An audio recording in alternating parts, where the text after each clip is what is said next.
Welcome to Politely Pushy. I'm your host, as always, Eric Chemi. Eric Chemi, Politely Pushy. I'm Eric Chemi, and this is Politely Pushy. Welcome to Politely Pushy. I'm your host, as always, Eric Chemi. Today, we're joined by Larry Magid. He's the founder, the CEO of ConnectSafely.org. Today, we're talking about how nonprofits can engage the media while continuing to raise awareness about safety and responsibility. Of course, big issue here in the age of AI, right? This is one of the big talking points. It's got national and global ramifications for sure. So Larry, thanks so much for making time with me today.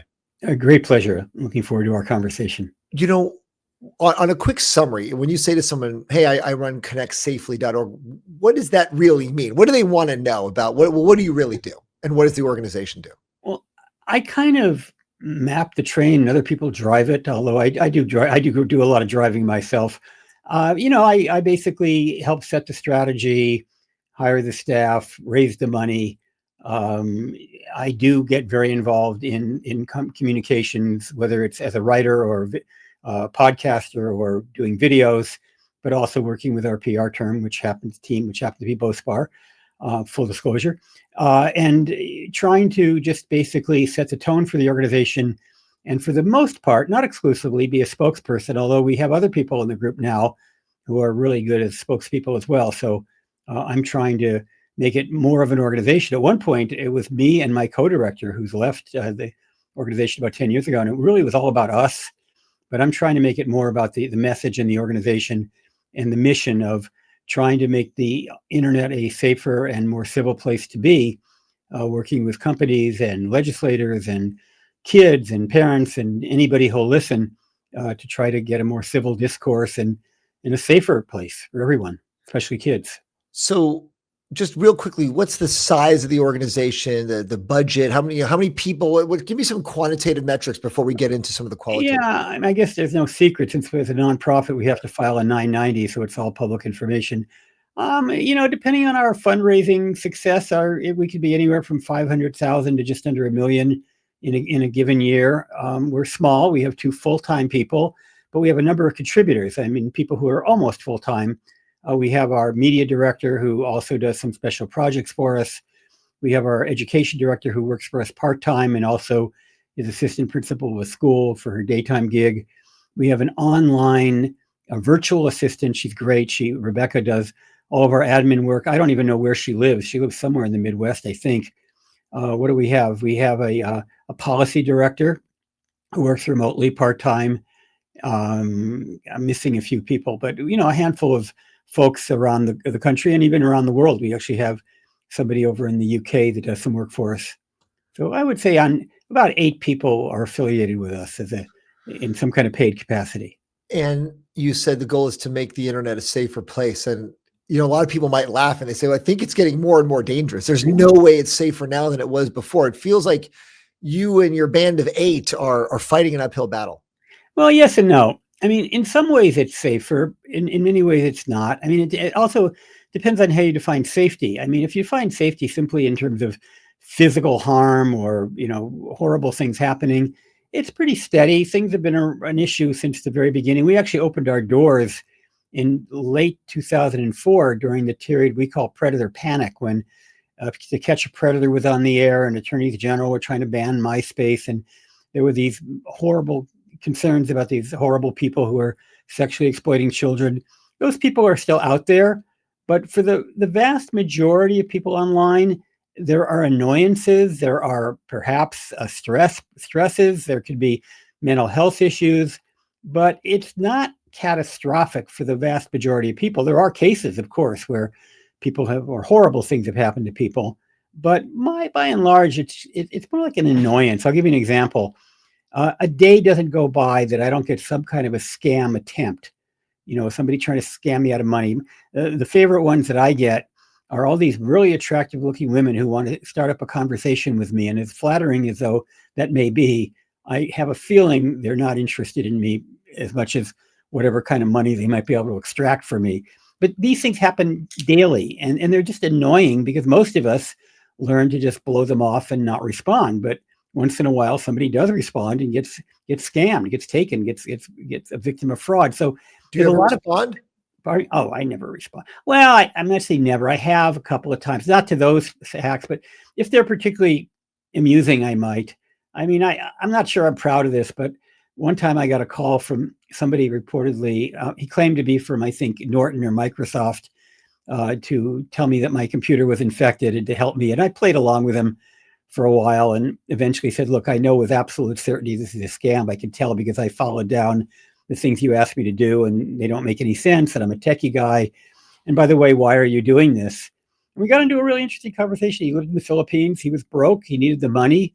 And at the end of the conversation, he asked me for a job. I didn't give him one, but we had a nice talk and he admitted that he was scamming because he had no other, in his mind, no other economic alternative. So I'm aware of that. What is the main goal, right? So in terms of ConnectSafely, we want to make it a safer place. How do you accomplish that? Right? You talked about, hey, you're working with a PR agency in Bospar to help do that, for example. What are the goals that you guys are trying to do? How does PR help with that? How do you decide what goal you're trying to achieve? Like, okay, by the end of the year, we've engaged with this firm to try to accomplish XYZ goal. How do you measure all of these success metrics? It's very difficult to measure success because it's not as if you can test the waters and say, well, gee, we did this, this, and this, and the internet is X% safer.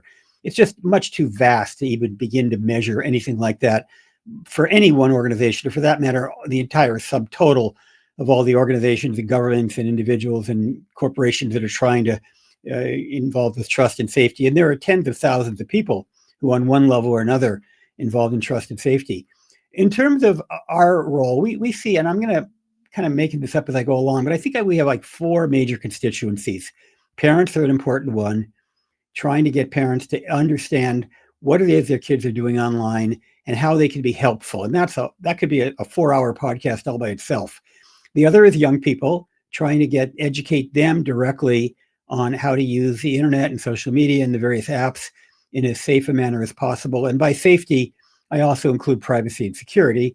And I also include civility these days, and things like protecting yourself against falling for and sharing misinformation. Another important constituent are industry, trying to get our partners like Meta. I'm not sure I'm going to let them be able to rattle them all off, but Discourse, Google, TikTok, OpenAI, Roblox, Amazon Kids. I'm probably left a couple out. Character AI. Uber is our latest partner. I don't know if we've announced that yet, but maybe I'm breaking news here. Trying to get them aware of what they can do to make their platforms as safe as possible. So what does that mean by partnership? I want to hear the rest of your answer, but what do you mean like, okay, we're a partner with them? So who's paying who? What is the role of partnering? We are a nonprofit and we depend on the generosity of our supporters.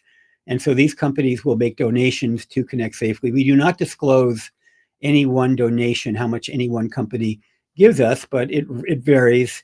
And together, that's how we're able to make up the number I just gave you, the roughly 500,000 on some years up to almost 1 million on other years, by all of these companies chipping in. And so they're partners in 2 ways. One is financial, that's very important. 2 is we work with them to advise them on safety. So for example, I sit on the safety advisory boards, several at Meta. I sit on the Reality Labs board, the Youth Advisory Council, the Safety Advisory Council. I sit on the Safety Advisory Council at Roblox. We used to, STAP is another one of our partners. We used to do STAP. They've shifted their advisory council, going a different direction. So we advise them. We work very closely to vet some of their things. Like one of our partners just today submitted some content that it wants to send out to educators. We are looking at it and we are giving them feedback. So there's that level of interaction. And then finally, we publish guides and we publish videos and we publish animations around their products. A parent's guide to TikTok, a parent's guide to Instagram, videos, animations, all sorts of resources. We do podcasts that talk about some of their products. We also, by the way, cover companies that we don't partner with, because if a company is having an important impact on young people, we want to be there and we want to give people advice, even if they're not one of our partners. So it makes me wonder, if I ask questions like, oh, well, what do you think about so-and-so company? Is it hard to give a fair answer, right? Like we hear about Facebook, Instagram, Meta. all the dangers that we've heard about with teenage girls or what's on Instagram or predators on there and all this kind of Yeah. stuff. We know Roblox has a lot of predatory behavior. We know there's a lot of dangerous things out there, but does that cloud your ability to give an honest It's a assessment? really fair and appropriate question. And ironically, it's a conversation I had with your boss, Curtis, who's I think, one of the heads of BoSpar just today, because we were talking about how when he pitches me to media, should he disclose? And my answer is yes, he should. I do. Anytime you see an article from me that talks about substantively, talks about one of our partners, there is a disclosure which says Larry Magid is CEO of ConnectSafely, which receives financial support from the name of the company. I always disclose. So the answer to your question is, I would be naive and lying to you if I said it had no impact. That would be ridiculous. Obviously, it has an impact. However, having spent 40 years as a journalist, and we haven't talked about my other career, my other background, I really have a very strong ethic that I'm not going to let it sway me too much. Just today, I'll give you an example. If you go to larrysworld.com, which is my personal website, and we haven't posted this on ConnectSafely yet, or if you go to my LinkedIn profile or my Facebook profile, you will see an article. It's about the Charlie Kirk discourse, the conversations we're having in the wake of the Charlie Kirk murder and the enmity and the divisiveness and all of the anger online. And I cite some of our partners. And in fact, for the first time ever, I come out against Section 230. I come in favor of modifying Section 230 of the Communications Decency Act. None of our partners are going to like that. But I say it as I see it. I mean, there's no question that the algorithms on these platforms are causing some of this divisiveness, because anger sells. If you can get people riled up and angry and yelling at each other, that's going to drive engagement, and that drives profit. They are profiting from this. And because they amplify. So if you look at Section 230, it was written in 1996, when I think we barely had AOL. We certainly didn't have social media. And what it basically... Maybe it was Prodigy back then. Remember that? Prodigy. I was the tech columnist for Prodigy. I also wrote tech columns for AOL and CompuServe back then. And back then, these were kind of tantamount to common carriers. You would argue, well, you don't blame the phone company if somebody makes a prank phone call. Right. There was no algorithm at the time. There was no algorithm. They were forums. Yeah. And also the other reason for 230 is that it immunized them if they did try to moderate and something went wrong. Kind of like the Good Samaritan law, right? You're a doctor, you stop by the side of the road, you aid a person who's been injured in a car accident. They can't sue you because you're acting as a Good Samaritan. That's exactly what 230 did. It played a very important role. Algorithms changed, and the other part about it is that the Supreme Court ruled, or the Congress ruled, I don't know, somehow it was decided that these are carriers, they are not publishers. Their job is to carry, is to basically allow you to say what you want. So if you say something that somebody wants to sue over, that it's between them and you. It's not between them and CompuServe or Prodigy. Well, that today with algorithms, I would argue that these sites are publishers. So if I put a post up there and they just let it run and my followers see it, fine. That's just me. If I did say something incendiary or illegal, sue me, don't sue them. If they are then amplifying it, it's like this. Let's say you're in a small town and they have a town square, and some crackpot goes in the town square and starts screaming at the top of his lungs some rant. I don't believe he's committing a crime. And I certainly don't blame the mayor of that town for the fact that some nutcase in his town is screaming, let's say, racist, homophobic, sexist things. But what if the mayor were to go up to him and say, "Hey, here's a bigger megaphone, and let me get a crowd together so they can all hear you. I'm going to go on City Hall, let me promote your stuff as the mayor of the town. Let me give you more space within the city to do it." Yeah. And at that point, I think the mayor would be opening him or herself up to some litigation, because they were part of the problem. And so that's what's happening currently in social media. As I understand how by the way, to the extent that I understand how these algorithms work, because that's the other problem with algorithms, is they're very difficult for anyone, even the people who work for these companies, to know exactly how they work. But we do know they have an impact. But we know they work. Yeah. Right. And I know people who've said recently, and maybe this is about, Meta's, Facebook's AI improvement on Instagram. I know people who said, "Oh, I use Instagram now, and the AI is so good that I'll watch one video and boom, I'll get exactly that kind of stuff coming in And I'm really routinely glad, now, and it wasn't true before. So they say it's much more like TikTok now. and I'm glad you mentioned the fact that some people, and I'm one of them, actually like parts of what that does. Because again, when I actually turned off there is a way on Facebook that you could turn it off. You could basically get a chronological thing of all your friends. It bored the heck out of me. I mean, Yeah. I have thousands of friends. I mean, because I used to accept friends before there was a follower model that they now have. And it was just boring. And I find Facebook a lot more interesting because of the algorithms. I'm hearing from people that I have interacted with, that I want to interact. And by the way, in my case, they don't all agree with me. I actually have a pretty good spectrum politically of people from the left and the right. We have these conversations, which are usually civil, not always. Sometimes I have to delete comments. But my point is that the algorithms do put us into bubbles. And that's the problem. But it's the reason why Netflix can recommend shows that I actually want to watch, why Amazon can recommend books and products that I actually want to buy. These algorithms have a positive purpose, but when it comes to civil discourse and politics and other issues, they can kind of skew the system in dangerous ways. I'm glad that you mentioned 230 because I didn't think of it. I knew it was from a while ago. I knew it was from the 90s, but I didn't think of it as, there were no algorithms at the time. It was just like a AOL message board. There was nothing that they were not amplifying anything. Right. And so I'm glad you clarified that, because I think people hearing that will realize, oh yeah, it is different now. Those companies were not ranking and algos and promoting and, shadow banning. They weren't doing any of that stuff. No, It's just, I remember whatever you post is what you post. I remember when CompuServe, one of the executives of CompuServe, I think, was arrested in Bavaria because the Bavarian government was very upset that CompuServe was allowing somebody to spew Nazi propaganda. And in Germany, unlike America, Nazi propaganda is not protected speech. It's against the law. And they went after CompuServe. I remember being really upset about that. Of course, I find Nazi propaganda horrendous, but I didn't think that CompuServe should have been held responsible for the fact that some Nazi in Germany chose to use their platform. Now, if CompuServe had made that on the front page and publicized it, as sometimes happens today, I think I would have had a very different attitude. Yeah.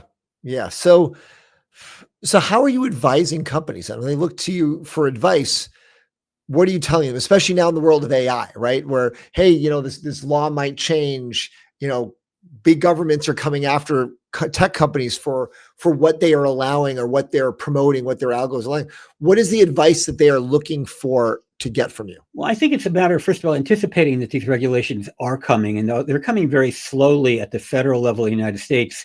They're coming at the state level, and they're coming internationally. The European Union, for example, European Commission, and the British have passed a number of fairly strong laws. So they need to anticipate these laws and try to not counteract them, but just anticipate them and maybe comply in advance so that the laws either aren't necessary, or if they are imposed, they're not going to have a disruptive impact on their business. They need to figure out this very, very fuzzy and difficult line between free expression and moderation. And I don't have a clear answer for that one, but they need to find ways to allow for free expression, but at the same time, prevent really horrible, horrible, dangerous content and not amplify dangerous content. They need to do this in a politically charged environment where we're polarized. So what I think is dangerous, you might think is great content, or vice versa. So, and that's not easy, but we talk with them about ways that they can do that. How can they, for example, well, I'll give you an example. Again, it's on my mind, the Charlie Kirk horrendous murder. One of the things that happened in the immediate aftermath is that people were posting videos of this, I'm told, I haven't seen it, but I'm told a gruesome image of him actually being murdered, the bullet hitting him and et cetera. You can't unsee something like that. And I'm grateful that I did. I was lucky enough not to stumble on it. That content, I'm not saying it should have been banned, but it should have been, first of all, banned for minors. And there should have been an interstitial that says, the following, the disturbing content, are you sure you want to look at it? How can they have done that immediately? I'm not sure. But those are the kinds of things we've been talking to YouTube about that for years ago around beheading videos. Maybe a beheading video was put up by a terrorist to glorify their horrible crimes, or maybe it's put up by a human rights organization to show how horrible these terrorists are. I mean, you need to understand the context and why it's being put up. But the point is, you can't just foist that on the general public, and certainly not on children, without ample warning to the public and banning it, frankly, from young children. Yeah, certainly. As we're recording this, it's September 15th, right? This Charlie Kirk story certainly just is less than a week old here. It's been everything that you're talking about, right? Safe content, discourse, amplification, the use of AI, right? Like everything that you're talking about as far as connecting safely and what the role of these big companies have been, like all of these issues we're seeing, face to face in the past few days. Oh, it's absolutely. I mean, hate speech, misinformation, the amount of misinformation that came out in the immediate aftermath. I mean, I don't think he had necessarily even died yet. I mean, because I believe he died at the hospital, but whatever. I mean, there were all this finger pointing and blaming this group and that group. And, was it a false flag coming from the right? Was it was it the lunatic left? I mean, yada, yada, yada, yada, yada. None of that was helpful. And even now, when we know a little more, it still isn't helpful to point fingers, because we know, I mean, the governor of Utah, who I might not agree with on everything, has made some really good points about it's the fault of the shooter, but we all need to tone down a little bit. And he was apparently radicalized online. So that says something about all of us who may have contributed to that radicalization. And that doesn't mean, and the other thing I'm thinking about, I've been doing a lot of thought about this. So, some people blame politicians, right? And where is the line, whether you're a politician or just somebody posting on social media, where is the line between persuasion and propaganda? And where is the line between rightfully pointing out the weaknesses of your opponent? I mean, if you're a politician running for office, you're running against somebody, it's certainly your right to point out why you're better than him or her, why they are deficient relative to you and whatever, why their ideology is abhorrent to your base or whatever. That's politics. That's persuasion. That's always it's been around forever. But that doesn't mean you call them vermin. That doesn't mean you call them enemies of the people. That doesn't mean you try to dehumanize them, that you try to imply that they're extremists of the worst possible kind. I mean, when somebody is a rank and file conservative or a traditional liberal and you call them a fascist or a communist, that's just incendiary. There's no need for that. You can run against them and point out their weaknesses and your strengths without name calling, but there is a line somewhere, and I'm trying to figure out where that line is. I honestly, I know the extremes, but I don't know where the margins are in that line, and I think we need to figure that out.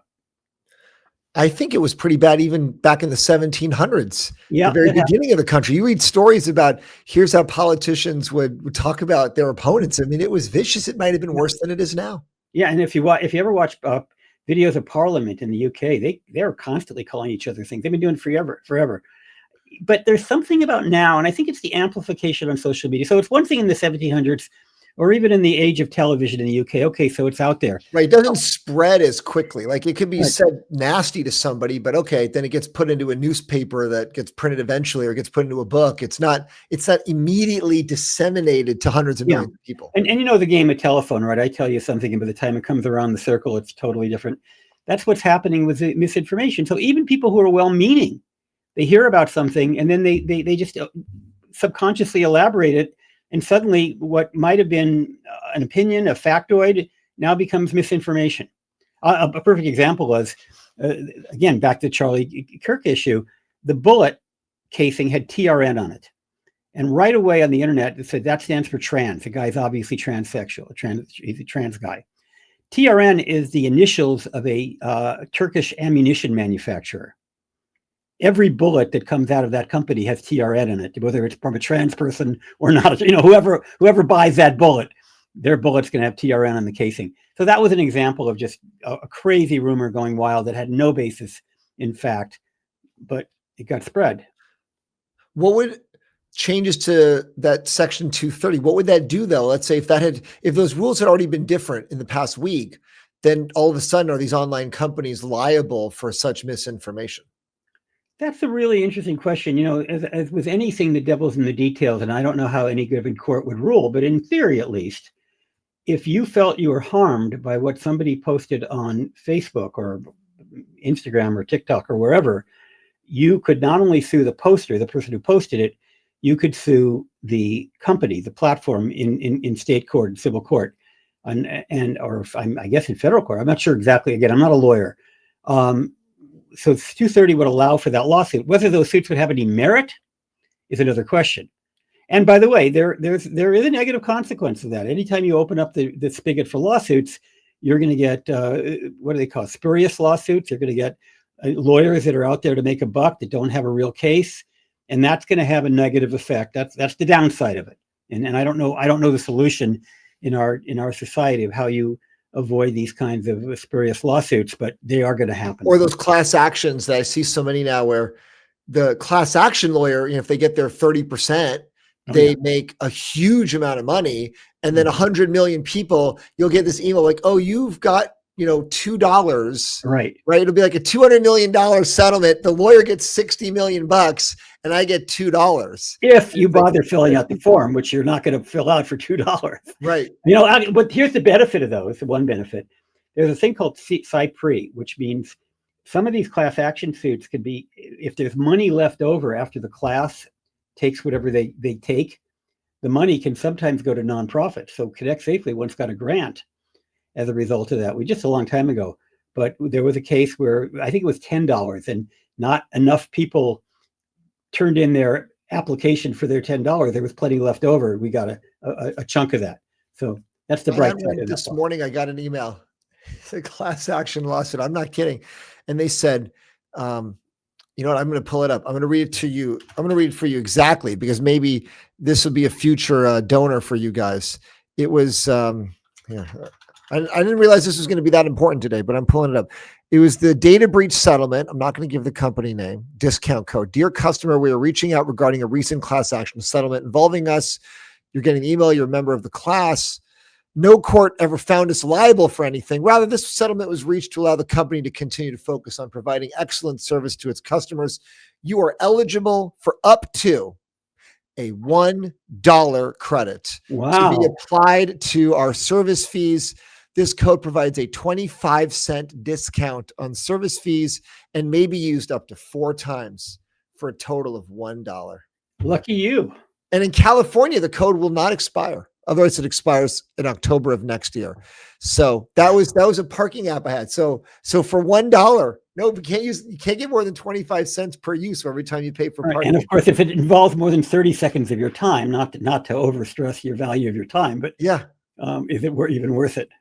Exactly. So, but it's interesting. Nonprofits can actually make that leftover money in that. So then, it goes back to, like, you guys have a limited budget, right? You don't have the budget of OpenAI over here, right? This is normal. That's what I told your boss today when we were talking about fees. Yes, we have a limited budget. Limited budget. So let's say you bring on a PR agency, for example, that's budget that you have to very carefully spend. Yeah. So what's the goal for, hey, we're going to make this spend on PR? What are you trying to accomplish in that campaign? Well, I mean, I don't think there's anything proprietary about the conversations we had this morning. We are trying to balance between social media and regular media, whatever you call television, radio. Yeah, I would say in terms of how you're putting out your own information or the kinds of companies you want to reach. In terms of what kind of coverage we get. So how much should I spend trying to increase my engagement on LinkedIn or Facebook or Instagram? By I mean my organizations, versus trying to get a story in the New York Times or an interview on MSNBC or CNN. And these are tough questions because, and as you know, and I assume you have some PR, I don't know too much about your background in PR, but anytime you try to get a story in the New York Times or on television, it's a crapshoot. The most brilliant PR person can never guarantee success. Whereas with social media, you still can't guarantee success, but you can more easily create metrics and try to meet them. So we are trying to figure out right now, and we are having conversations with your team about how to balance our budget between the social media aspects of it, where you have a great group of people, and the more, I don't know what you call it, traditional media, but I also include podcasts, I include blog posts, online media, but media that other people write about us. I guess you call it earned media. I think it's a term that PR people use. And the funny thing is, in my case, as somebody who spent 25 years working for CBS News, who's worked for CNN, who wrote a column for 20 years at the LA Times, still writes a column for the Mercury News, I'm usually on the receiving end of these PR pitches. So I know it mostly from being the journalist, and I'm afraid to tell you, blowing off most of the pitches that I get. Of course, Not all. no, you don't have to be afraid. I think we all know, and when I was a journalist at CNBC in Bloomberg, I had 100, 200 emails a day like this, and it was all Yeah. assume the answer is no unless I write back, and I might write back to 1 or 2 a week at Yeah, the moment. absolutely. And by the way, many of them are just kind of silly. And Well, most of them is just spam garbage that you yeah, got your email got put on a list somehow, and my, it's my like, standard results used to be Google me, and if you still think I'm relevant, let me know. yeah. But it's not that hard to figure out what I write about. But yeah, no. But the point is that you know, they're all crapshoots, but earned media is more of a crapshoot. But if you get a hit in the New York Times or whatever, it can be very valuable. Not just because it's helped you raise your profile, but it's something that funders like to look at. On the other hand, funders also like to look at reach.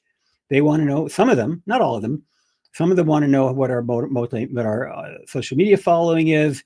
They want to know what our web traffic is. So these are all things that we put in our annual report that are important to us. And obviously, the higher the numbers, the better in terms of some companies. Not all. Some companies don't seem to care, but others really almost look at it like they're investing in advertising dollars when they fund. I don't like that, but it's the way it is. They want to know that we have an impact, so that the money they give us will have some impact on society. So they measure these things.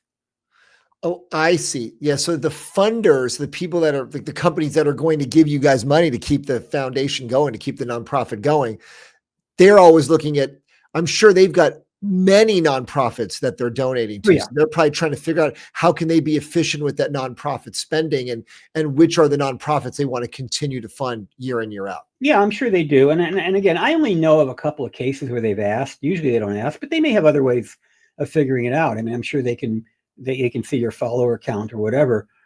So yeah, that's all relevant. And I wish it weren't important, but it is. And in some ways I don't wish it weren't important, because obviously I don't want to shout into a void. I mean, I could sit in my backyard and scream if all I wanted to do was reach myself and the dog next door. I do want us to have impact on hopefully millions of people, because that's how we can make people more educated to be safer. And it's also maybe a way we can affect change if we have a big audience. How has the PR engagement changed your strategy in that sense? How have you adjusted budget in terms of social or traditional earned media? Well, we're actually going through that conversation right now, but the point is we put budget into social, which we've never done in the past. And as a result of that, we have a completely different strategy. For example, I've shifted virtually all of my professional posting over to LinkedIn. I still post on Facebook, but it's more personal, political, things like that. But when it comes to things around internet safety, it's mostly on LinkedIn. I would have used X, but I really don't want to be around X right now. I think it's kind of turning into a cesspool. But certainly LinkedIn is a very strong one. And learning, for example, the value of video. One of the things I had never done before is I take selfie videos when I'm at an interesting place that is relevant. Like, for example, a few months ago, I was in right outside of Oslo at the Internet Governance Forum. And at the recommendation of the BOSPAR social media team, I was doing videos from the floor and posting those on LinkedIn. And I think we posted them on Instagram as well. So things like that I didn't realize how important they were. Understanding the difference between engagement and when people reach. I used to think if I didn't get a lot of comments and a lot of likes, then I was failing. But it turns out that I needed to look at actually the number of people who actually saw the views. Those are important, maybe more important. Just learning about those things. It's been for somebody who has written books about the internet going back to 1984, I was surprised how little I knew about how some of these platforms actually. And it really helps to have professional. I'm not here, by the way, to pander your organization, but it's just the idea that you think and of course I've never been much of a LinkedIn user. I've never been looking for a job. I don't use LinkedIn to hire, so I kind of didn't really take it that seriously. I mean, I have thousands of followers there, but I never really did much on it. But now I'm focusing more on it because it's reaching an audience that our advisors correctly inform us that we really need to reach. It's fascinating. It's so humbling, right? When you say, "Oh, I've been working on a particular topic for 40 years," and it turns out there's still a lot of it I don't know, right? Like you're writing about the internet for 40 years, and here you go. Yeah, and also, by the way, in case you can't tell from my gray hair, I'm not the youngest kid on the block. And it's really important to be open to ideas from other generations. And I mean that with great sincerity, that there are some of the younger people that work for your firm and work for me have experiences that I don't have. I mean, they have a perspective that I don't have. And to ignore that would be at my peril, because I want to reach everyone. I want to reach old people like me, but I want to reach teenagers, and I want to reach 20-somethings and 30-somethings, the young parents. And I need to learn from people who are living that part of their lives as I live a different part of my life as an older person. Yeah, it makes sense. What would you say then, as you looked in the next 12 months, what would be your goals as far as either for ConnectSafely, the organization, or for, the big picture, the internet in general? Like, well, what are the micro and macro goals of what you want to see accomplished going forward? Well, as a child of the 60s, I want peace, love, and good vibes all around. And to accomplish that, and to that end, I think ConnectSafely has to double down on focusing against hate speech, on focusing on misinformation, on promoting civility, while at the same time continuing the work we do around cyberbullying, around predation, fighting sextortion, which is a major problem among a number of young people. But really thinking through how we can define safety as more than just the absence of danger, the presence of positivity, and the promotion of civil discourse. And so that to me is a big goal. How we go about doing that, I don't have any magic bullets. I hate to use the word bullets. I don't have any magic tools, but I think, again, social media is very important. Finding ways to reach out to demographics that we don't necessarily reach today, or at least not in significant enough numbers, reaching the media that young people are listening to, reaching out to groups who maybe have a different ideology. Now, by the way, ConnectSafely, we have people on our staff. We have Republicans, we have Democrats. Not everybody is in lockstep internally around politics, but I want to reach out broadly. I'm very, I was a little bothered by the fact that the only two prominent politicians we ever had, so we do an event every year called Safer Internet Day.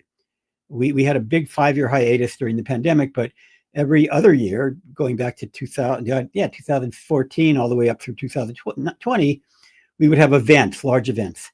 And our prominent speakers have included Kamala Harris and Chuck Schumer. They're great. I'm no problem with that, but I really am working to try to balance that out. And I was really happy that last year, I can't remember his name right now, we had a very prominent Republican California legislator who spoke at our event. Spoke very, very, very well, as a matter of fact. I'm thinking seriously of asking Spencer Cox, the governor of Utah, Republican governor of Utah, if he'll speak at our next event. Maybe we'll even have it in Salt Lake. I don't know. But I love the fact that, there are people on both sides of the aisle who are calling for civility and calm and rational conversations. We need to encourage that. Certainly the right time for that, Larry. Appreciate everything that you're doing, everything you talked about today. And I wish you the best of luck, because this is one of the great challenges, especially as a young parent myself. I think about me trying to keep them off of screens as long as possible. They're still very little, but they're so smart to figure out how to get to YouTube and all the things that I'm trying to keep away from them. So I think about all these issues every day, and so I appreciate all the work that you guys are doing to try to keep the internet a safe place. If it's possible, hopefully you can do it. And if I can put in an unabashed plug, do visit us at ConnectSafely.org and look for us on all the wherever you get your propaganda, wherever you get your, whether it's Instagram, TikTok, Facebook, what else? LinkedIn, wherever. We're everywhere. And we have a podcast like you do. Ours is called Doing Tech Right, and you can find that wherever you get your podcasts. Awesome. Larry, appreciate the time today. Thanks so much. Thank you to my guest, and thanks for listening. Subscribe to get the latest episodes each week, and we'll see you next time.